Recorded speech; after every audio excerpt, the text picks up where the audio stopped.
RSS అంటే రాష్ట్రీయ స్వయం సేవక్ సంఘ్. ఈ పేరు వినగానే ముందు కాకి నిక్కర్, తెల్ల చొక్కా, చేతిలో కర్ర గుర్తొస్తాయి. కానీ ఆ వెంటనే కాంగ్రెస్, ఎంఐఎం, కమ్యూనిస్టులు, ఇతర సెక్యులర్ పార్టీలు చేసే ఆరోపణలు గుర్తొస్తాయి. దేశంలో ఏ చిన్న మత కలహం జరిగినా ఆర్ఎస్ఎస్ కారణమనే రెడీమేడ్ స్టేట్మెంట్ వాళ్ల దగ్గర ఉంటుంది. అసలు తమని తాము సెక్యులర్ నాయకులమని చెప్పుకునే కొందరైతే ప్రతిదానికి ఆర్ఎస్ఎస్ మూలమంటారు. ఆ మధ్య ముంబైపై పాక్ ఉగ్రవాదులు ఘోరమైన దాడి చేస్తే కాంగ్రెస్ నాయకుడు దిగ్విజయ్ సింగ్ ఆర్ఎస్ఎస్ చేసిందని అన్నారు. అంతలా ఆర్ఎస్ఎస్ పై అవాకులు చవాకులు మాట్లాడుతూ ఉంటారు మనాళ్లు. కానీ అసలింతకీ ఆర్ఎస్ఎస్ అంటే ఏంటి తెలుసుకుందామా? కేశవ్ బలీరాం హెగ్డేవార్ ఆర్ఎస్ఎస్ ను స్థాపించారు. చాలా మందికి ఆర్ఎస్ఎస్ అంటే మత సంస్థ అని ఫీలింగ్ ఉంటుంది. కానీ అది నిజం కాదు. హిందుత్వ వినిపించే జనాల సమూహమే అయినప్పటికీ ఆర్ఎస్ఎస్ ప్రధానంగా స్వచ్ఛంద సంస్థ.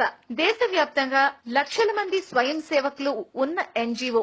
ఎక్కడ వరదలొచ్చినా, ఎక్కడ భూకంపం సంభవించినా ఆర్ఎస్ఎస్ వాళ్లే ముందుంటారు. అయితే మరోవైపు ఆర్ఎస్ఎస్ మత కలహాలకు కారణమని కూడా పదే పదే వినిపిస్తూ ఉంటుంది. కానీ ఇంతవరకు ఏనాడు ఆ విషయం నిరూపించబడలేదు. ఆర్ఎస్ఎస్ అధికారికంగా తనని తాను రాజకీయ సంస్థ కాదని చెప్పుకుంటుంది. అయినా కూడా నాగపూర్ లోని ఆ సంస్థ హెడ్ ఆఫీస్ కి ఢిల్లీ పీఠంపై తిరుగులేని ఆధిపత్యం ఉందన్నది బహిరంగ రహస్యమే. ఆర్ఎస్ఎస్ ప్రస్తుత సర్సంఘ్ చాలక్ మోహన్ భగవత్ ఫోన్ చేసి పిలిస్తే ప్రధాని మోదీ కూడా వెంటనే ఆయన ముందు వాలిపోతారు. ఇది నిజమే కూడా. అయితే అంతకంటే నిజం ఏమిటంటే ఏవో కొన్ని సలహాలు, సూచనల వరకు మాత్రమే ఆర్ఎస్ఎస్ పరిమితమవుతూ ఉంటుంది. అంతేకాని ఒకప్పటి వాజ్పేయి, అద్వానీలు, ఇప్పటి మోదీ తమ సంఘం మనుషులు కాబట్టి నానా యాగి చేయాలనుకోదు. మరి ముఖ్యంగా గత 2.5 ఏళ్ల నుంచి నరేంద్ర మోదీ పీఎం అయ్యాక ఆయన పనుల్లో, నిర్ణయాల్లో ఆర్ఎస్ఎస్ పెద్దగా జోక్యం చేసుకోకపోవటం అందరికీ తెలిసిందే. ప్రతిపక్ష నేతలు రొటీన్ గా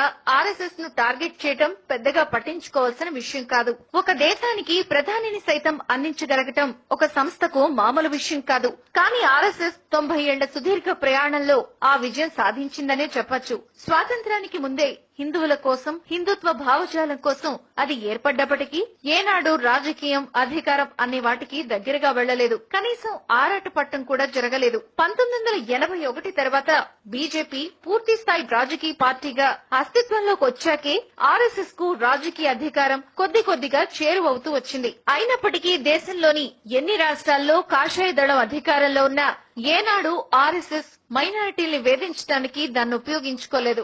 ఆరోపణలు బోలెడున్నా కోర్టులో మాత్రం ఎప్పుడూ ఎవ్వరూ నిరూపించలేకపోయారు. గాంధీ హత్య మొదలు గోద్రా అల్లర్ల వరకు ప్రతిదానికి ఆర్ఎస్ఎస్ ను ముందుకు తీసుకురావడం మన దేశంలో చాలా కామన్. కానీ తాజాగా సుప్రీంకోర్టు రాహుల్ గాంధీ చేత ఆర్ఎస్ఎస్ కు క్షమాపణ చెప్పించడం వరకు ఏనాడు చట్టబద్ధంగా ఈ హిందూ సంస్థని ఎవ్వరూ ఢీకొట్టలేకపోయారు. అయితే ఆర్ఎస్ఎస్ అనుబంధ సంస్థలు విహెచ్పి, బజరంగ్ దళ్ ఇంకా బోలెడు పదే పదే కేసుల్లో ఇరుక్కుంటూ వస్తున్నాయి. వాటికి సంబంధించిన కొందరు కార్యకర్తలు శిక్షలు కూడా అనుభవిస్తున్నారు. లక్షల మందితో నడిచే ఒక సంస్థ ఆరోపణలు ఎదుర్కోవటం, కేసుల్లో ఇరుక్కోవటం ఆశ్చర్యమేమీ కాదు. పైగా యావత్ రాజకీయ వ్యవస్థ, మేధావులు, మీడియా వంటి అన్ని అంశాలు వ్యతిరేకంగా ఉన్నప్పుడు ఇబ్బందులు రావటం మరింత సహజం. అయినా కూడా 100 ఏళ్ల దిశగా పరుగులు పెడుతూ కూడా ఏమాత్రం విచ్ఛిన్నం కాకపోవటం ఆర్ఎస్ఎస్ ఘనతే. దానిపై మనకు ఎలాంటి అభిప్రాయం ఉన్నా ఆ సక్సెస్ సీక్రెట్ మాత్రం గుర్తించాల్సిందే. వాళ్ల క్రమశిక్షణని, అంకిత భావాన్ని అభినందించాల్సిందే. మళ్లీ మళ్లీ భరతమాత సేవకు అంకితమయ్యే ఆర్ఎస్ఎస్ స్వయం సేవకులు మిగతా ఎలాంటి ప్రేరణ ఇవ్వకున్నా దేశభక్తి అనే తపన మాత్రం కలిగిస్తారు. అది అందరూ నేర్చుకోవాలి. ఈ వీడియో గనుక మీకు నచ్చితే లైక్ చేయండి లేదా సబ్స్క్రైబ్ చేయండి. మొహమాటం లేకుండా కామెంట్ పెట్టండి. Thanks for watching.